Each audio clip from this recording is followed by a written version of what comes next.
Meanwhile, Moscow has dismissed claims it poses a danger to Greenland. Russian Foreign Ministry spokeswoman Maria Zakharova said neither Moscow nor Beijing had ever said they had plans to occupy the territory. She said the crisis showed the inconsistency of the West's so-called rules-based order. U.S. President Donald Trump has repeatedly pushed for control of the Arctic island, which he says is essential for U.S. national security. Marisol Maddox is a security analyst at the Institute of Arctic Studies and a leading expert on Arctic geopolitics, so just the person to talk to now. Welcome to DW. What do you make of this reaction from Moscow on the development in Greenland? Yeah, so Russia will take any opportunity to criticize NATO. They don't want NATO to be stronger. In reality, seeing about 15, NATO members going to Greenland on a reconnaissance mission, in response to the claims that the Trump administration is making. This is just NATO doing its due diligence to show that, okay, the U.S. is voicing some concerns.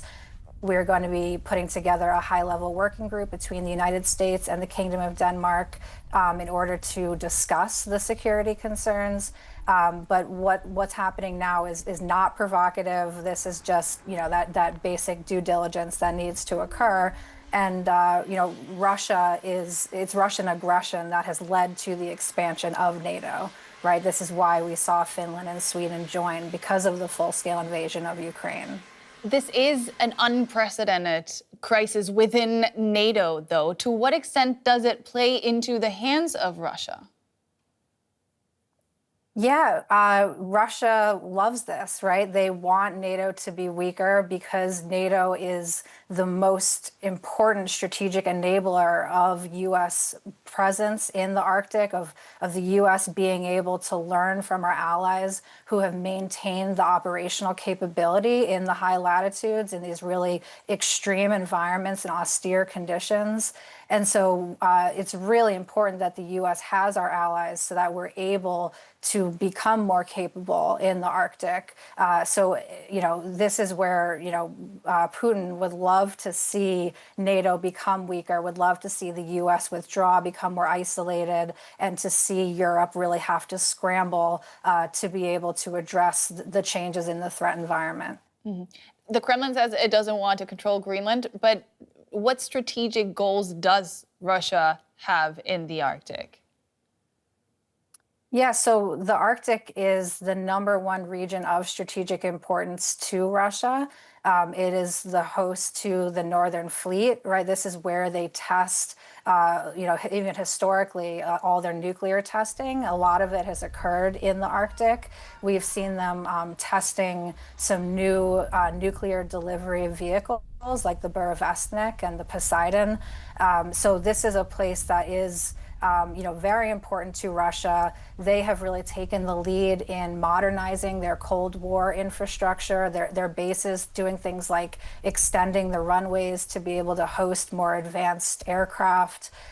So we're really seeing that Russia has been modernizing their military infrastructure in the Arctic, and they regularly engage in hybrid operations, targeting Finland and Norway through tactics like electronic warfare. So the communities up in these NATO countries, civilian communities, are regularly having to deal with things like jamming, which can cause a real threat to the safety of airlines, for instance.